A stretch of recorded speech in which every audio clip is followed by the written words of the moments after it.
Indian defence का, और फिर कहता है वक्फ बोर्ड के पास जमीन है। मैं उसको सुधारना चाहता हूं। सर, आप भी तो ट्रेन में चलते हैं, हम लोग भी ट्रेन में चलते हैं। हजारों किलोमीटर ट्रेन का पटरी लगा हुआ है, स्टेशन बना हुआ है। वो ट्रेन का पटरी लगा हुआ है, वो रेलवे का प्रॉपर्टी थोड़ी है, ये तो देश का प्रॉपर्टी है। हम लोग सब चलते हैं उसमें।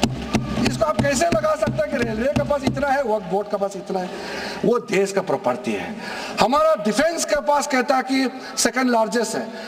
डिफेंस के पास जो भी ले रहे, जहाँ ट्रेनिंग करता है, जहाँ वो रहता है, या बॉर्डर एरिया में जितना डिफेंस लैंड है, वो देश का रक्षा के लिए है। उसको आप कैसे वो प्रॉपर्टी के साथ आप तुलना कर सकते हैं? वक्फ प्रॉपर्टी प्राइवेट प्रॉपर्टी होता है सर। तो इसलिए दुनिया में सबसे ज्यादा वक्फ प्रॉपर्टी हिंदुस्तान में है। सिर्फ हमारा देश में ही नहीं, दुनिया का सबसे बड़ा और सबसे ज्यादा वक्फ प्रॉपर्टी हिंदुस्तान में है। तो फिर ये क्यों है? 60 साल तक आप सरकार में रहे हैं, हमारे देश में मुसलमान इतना गरीब क्यों है? जब दुनिया का सबसे ज्यादा वक्फ प्रॉपर्टी हमारा देश में है, तो हमारा गरीब मुसलमानों का पढ़ाई के लिए, मेडिकल ट्रीटमेंट के लिए, स्किलिंग के लिए, इनकम जनरेशन के लिए क्यों काम नहीं हुआ आज तक? बताइए। ये दुनिया का सबसे बड़ा वक्फ प्रॉपर्टी अगर हिंदुस्तान में है, तो उस प्रॉपर्टी से गरीबों का उत्थान के लिए, लोगों का भला के लिए अगर ये सरकार नरेंद्र मोदी जी के नेतृत्व में गरीब मुसलमानों के लिए काम कर रहे हैं, तो इसमें आपत्ति क्यों होना चाहिए? आप लोग बताइए। इसलिए सर, इसको धर्म जाति से बाहर उतर करके सबको सीधा सीधा अपना दिल से पूछ करके आप सोच के देखिए कि आप जो लोग आज इस बिल को विरोध कर रहा है, आज 1 साल 2 साल नहीं, सदियों तक हमारा देश उसको याद रखेगा कौन इस बिल को समर्थन कर रहा है, कौन इस बिल को विरोध कर रहा है। आज चंद वोट के लिए, सत्ता के लिए हमारे मुसलमानों को आपने 70 साल से ज्यादा वोट बैंक बना करके गुमराह किया है। कितना और गुमराह करना चाहते हैं? अब हमारा देश में वोट बैंक का राजनीति नहीं चलेगा। इसलिए मैं कहना चाहता हूं, जब हमारा देश में इतना वक्त प्रॉपर्टी है, तो इसको हम बेकार में पड़ा रहने नहीं दिया जा सकता है। गरीब मुसलमानों के लिए, आम मुसलमानों के लिए इस्तेमाल करना ही पड़ेगा। उसके लिए आज के ये वक्त संशोधन बिल जरूरत है। अध्यक्ष महोदय जी, हमारे अपने वामसी पोर्टल में, हमारे मंत्रालय के वामसी पोर्टल में हमने रिकॉर्ड देखा है। सचर कमेटी जो आपने बनाया है 2006 में, उन्होंने भी ये बारे में काफी डिटेल में जिक्र किया हुआ है। सर, 2006 में 4.9 लाख वक्फ प्रॉपर्टी था, और उसका इनकम कितना था मैं बता दूं आंकड़ा सर, आप कहेंगे 4.9 लाख वक्फ प्रॉपर्टी में टोटल इनकम था 163 करोड़। 163 करोड़। और आपने 2013 में बदलाव करने के बाद आज इनकम कितना बढ़ा है वो भी मैं बता देता हूं। हो गया 166 करोड़। 3 करोड़ बढ़ा है। कैसे मंजूर कर सकता है हम लोग इस महान सदन में बैठ करके? अगर इतना 10 सालों के बाद भी दुनिया का सबसे ज्यादा प्रॉपर्टी का टोटल इनकम जनरेशन 3 करोड़ बढ़ता है, तो ये हम कभी मंजूर नहीं कर सकता। इसलिए उस समय कहा गया था, मैं अभी का नहीं बता रहा हूं, सचर कमेटी समय में भी कहा गया है कि अगर थोड़ा सा एफिशिएंटली मैनेज करता तो 12,000 करोड़ पर ईयर तो उसी समय जनरेट हो जाना चाहिए था नॉर्मल मार्केट रेट से। और 12,000 करोड़ अगर वो प्रॉपर्टी से रेवेन्यू जनरेशन करता है, कितना लाखों करोड़ों मुसलमानों को फायदा होगा, आप सोच के देखिए। इसलिए सर, आप लोग भी, मैं अनुरोध करता हूं कि आप लोग भी वक्त के बारे में जानना था, हमारा वामसी पोर्टल को क्लिक करके आप लोग देखिए। सर,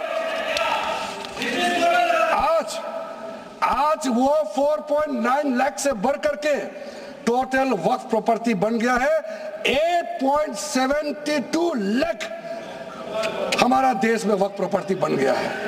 और आप कल्पना कीजिए 8.72 लाख प्रॉपर्टी वक्फ का है उसको अगर हम सही तरीके से मैनेजमेंट करता तो हमारा मुसलमानों का ही नहीं है, देश का तकदीर बदल जाएगा। इतना प्रॉपर्टी हमारे पास। अब समझिए चीज को सर। मैंने अभी कई राज्यों का दौरा किया अध्यक्ष महोदय, मैंने कई राज्यों का दौरा किया। मैं एक एग्जांपल आपको जरूर देना चाहूंगा। मैं बहुत इंप्रेस हो गया जब मैं पिछली बार जम्मू कश्मीर गई। जम्मू कश्मीर में हमारा नई वहाँ वक्फ बोर्ड का चेयरपर्सन बनी और मैंने पूछा कि आप जब वक्फ बोर्ड का चेयरमैन बनी तो उसमें क्या हालत थी और आज क्या हालत है। उन्होंने बोला कि सर जब उन्होंने पदभार संभाली तो उसमें कोई इनकम का, कोई व्यवस्था का, रिकॉर्ड का ठीक ठाक कुछ भी नहीं था और उन्होंने आने के बाद 40 करोड़ रेवेन्यू इनकम उन्होंने जनरेट करना शुरू किया, मुझे बताया। और उसके वजह से वहाँ काफी अच्छा काम कर रहा। मैं हजरत बल श्राइन भी गए और वहाँ भी मरम्मत चल रहे हैं। इतना पुराना श्राइन है, दुनिया के लोग आते हैं, बहुत खूबसूरत से उसका सारा आसपास का ब्यूटिफिकेशन का काम भी चल रहा है। अगर अच्छा काम करेगा, रेवेन्यू बढ़ेगा तो सबका फायदा होगा सर। इसलिए सर आप लोग आज बिल को समर्थन करने के बाद मेरे ऑफिस में आइए, 1 साल के अंदर में इसका ट्रांसफॉर्मेशनल इंपैक्ट क्या होता है मैं ही आप लोगों को बता दूंगा। सर वक्फ अमेंडमेंट जो बिल लाए हैं उसमें जेपीसी का कई रिकमेंडेशंस है जिसको हमने समर्थन किया है और एक्सेप्ट किया। हमने यहाँ इस बिल में लाया। इसलिए बोलना कि जेपीसी का आपका कमेटी का बात को माना ही नहीं है, आपका कमेटी का बात नहीं सुना गया है, वो गलत बात है सर। अध्यक्ष महोदय जी, पार्लियामेंट्री कमेटी जब बनता है तो उसका एक अपना एंटिटी होता है और उस कमेटी में खुले बहस हुए हैं। उसमें मैं नहीं चाहता हूं क्या हुआ है, लेकिन उनके बीच में कई ऐसे मुद्दे हैं जो हम लोग सरकार समझते हैं कि बहुत अच्छा सुझाव आया है, हमने उसको माना है। और कुछ छोटा अमेंडमेंट है जो बहुत जरूरी चीज है, वो अमेंडमेंट भी हम लेकर के आए हैं। इसके बाद जो पूरा ये सारा व्यवस्था देखने के बाद सबके मन में उम्मीद जागेगा। उम्मीद इसलिए जागेगा कि एक नए सवेरा आने वाला है, इसलिए नए एक्ट का नाम भी उम्मीद हो गया है। तो उम्मीद क्यों हुआ है सर, मैं आपको बताना चाहता हूं। ये जो unified Waqf management, empowerment, efficiency and development, full form उम्मीद है, इसका रखने का पीछे कारण है सर। ये उम्मीद क्यों है? अब ये यूनिफाइड वक्फ मैनेजमेंट पूरा रजिस्ट्रेशन से लेकर के म्यूटेशन, एनक्रोचमेंट का विषय, सर्वे, कलेक्टर का रोल, सारा विषय को मिला करके मैनेजमेंट का पूरा सिस्टम को ही बदलने के लिए हमने काम शुरू किया है। उसके बाद एम्पावरमेंट, कैसा एम्पावरमेंट होने वाला है? मैंने पहले भी जिक्र किया, मुसलमानों में भी जो शियास हैं, सुन्नीस हैं, बोरास, आगाकानीस, पसमानदा मुस्लिम्स हैं जिसको बैकवर्ड माना जाता है, और विशेष करके महिलाएं और बच्चों के लिए जो हमने प्रावधान रखा है, तो ये मुसलमान का कम्युनिटी के अंदर में इतना जोरदार स्वागत हो रहा है। अध्यक्ष महोदय, यहाँ में कुछ मेंबर विरोध जरूर कर रहे हैं, लेकिन मैं कुछ मेंबर को मेरे घर में मैं न्योता देना चाहता हूं। और जो मुस्लिम डेलीगेशन मेरे घर में आ रहे हैं, स्वागत कर रहे हैं इस बिल को, उसका भी नजारा आप लोग देख लीजिए, आपका सोच बदल जाएगा। आपको नहीं मालूम मुसलमानों में कितना भयंकर समर्थन कर रहा है इस बिल को लेकर के, आप लोग को मालूम ही नहीं है। करंट है अंदर में, गरीब मुसलमानों का तो संदेश बार बार आ रहा है कि जल्दी पास कीजिए इस बिल को। इसलिए आप लोग संदेह में मत रहिए।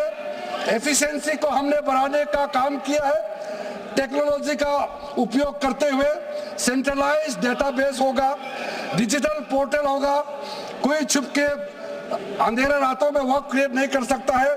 इसका पूरा रजिस्ट्रेशन का प्रावधान है, ट्रैकिंग होगा, निगरानी रखा जाएगा, कंप्लायंस का प्रावधान है, और जो मैनुअल हाथों से जो गलत होगा उसका भी करेक्शन करने का प्रावधान है। ब्यूरोक्रेटिक डिले होता है उसका भी समाधान हमने पूरा बिल में तरीका बना के रखा हुआ है।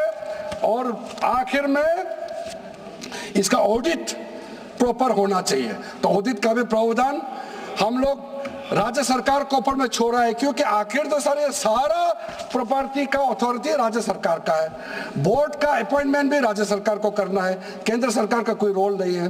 लैंड स्टेट सब्जेक्ट है, सारा राज्य सरकार को ही करना है। इसलिए राज्य सरकारों को हम फुल अथॉरिटी देने के साथ साथ हमारा जो मंत्रालय है वो ऑनलाइन हमेशा जुड़ा रहेंगे कि जो जो वक्त प्रॉपर्टी क्रिएट किया गया है उसका स्टेटस है वामसी पोर्टल से मिला करके हम लगातार टच में रहेंगे। इसलिए कोई इसमें ये नहीं सोचना है कि सेंट्रल गवर्नमेंट कोई एक्स्ट्रा पावर हड़पने जा रहा है क्या, बिल्कुल सोचने का नहीं है। ये टोटली स्टेट गवर्नमेंट का अधीन है और राज्य सरकारें ही इसका निगरानी में आगे काम करना है। उसके बाद सर जो पर्पस के लिए वर्क क्रिएट किया जाता है, बेसिकली 3 पर्पस होता है, रिलीजियस, चैरिटेबल एंड पायस। उसका हो रहा है कि नहीं हो रहा है, और इनकम जनरेशन खास करके जो वेलफेयर काम है उसका हो रहा है कि नहीं हो रहा है, इसका भी इफेक्टिव गवर्नेंस का प्रावधान हमने रखा हुआ है।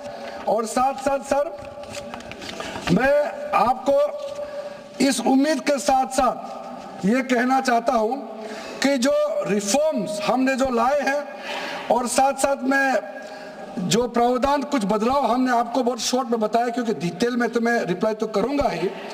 इसमें अगर आपको लगता है कि हमको अगर इनकम जनरेशन करने के लिए वक्त प्रॉपर्टी को बेहतर इस्तेमाल करने के लिए क्या करना चाहिए, जब हम इसका सबऑर्डिनेट लेजिस्लेशन के माध्यम से रूल्स बनाएंगे, आपका सुझाव हम खुले दिल से स्वागत करेंगे। क्योंकि आखिर तो प्रॉपर्टी देश का है, किसी का भी हो, उसको अगर अच्छा से चलाना है तो आप सुझाव देंगे तो हम तो पूरा वेलकम करेंगे उसमें। इसलिए आज मैं मेंबरों के साथ साथ जो कई दरगाह है, कई मस्जिद के इमाम है, कई लोग जो मुझे मिले उन्होंने बहुत अच्छा सुझाव दिया है, उसको डिटेल में मैं यहाँ कहना नहीं चाहता हूँ, लेकिन हम रिकॉर्ड में रखा है। कई अच्छे अच्छे सुझाव हमारे पास आए हैं, वो भी हमने नोट करके रखा है। एक इम्पोर्टेंट पॉइंट को मैं अब आपके सामने भी रखना चाहता हूँ।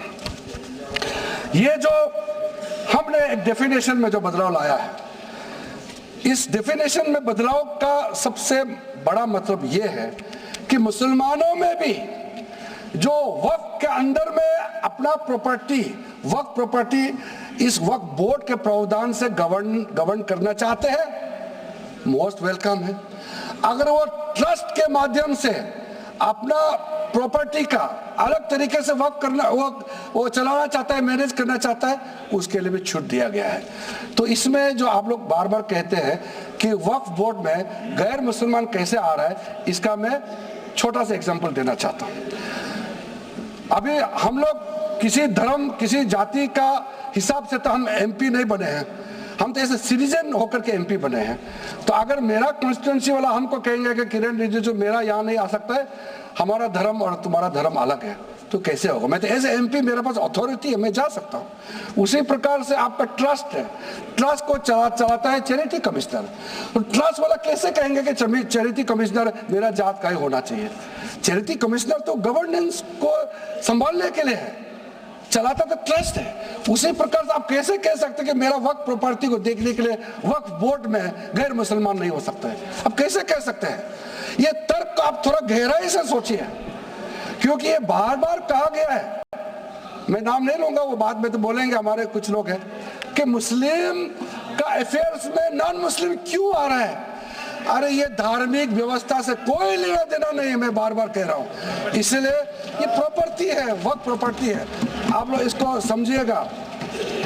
उसके बाद सर ये जो हमने जो 2013 के बाद कुछ बदलाव जो किए हैं, वक्त बाय यूजर में कुछ लोग ने शंकाएं व्यक्त किया है, कह रहा कि वक्त बाय यूजर हटाने के बाद अब सरकार जो है मस्जिदें छीन लेंगे, दरगाह छीन लेंगे, मुसलमानों का प्रॉपर्टी छीन लेंगे, ऐसे बोलते हुए मैंने सुना है। इस तरह का कई जगह में बोला है। मैं इसमें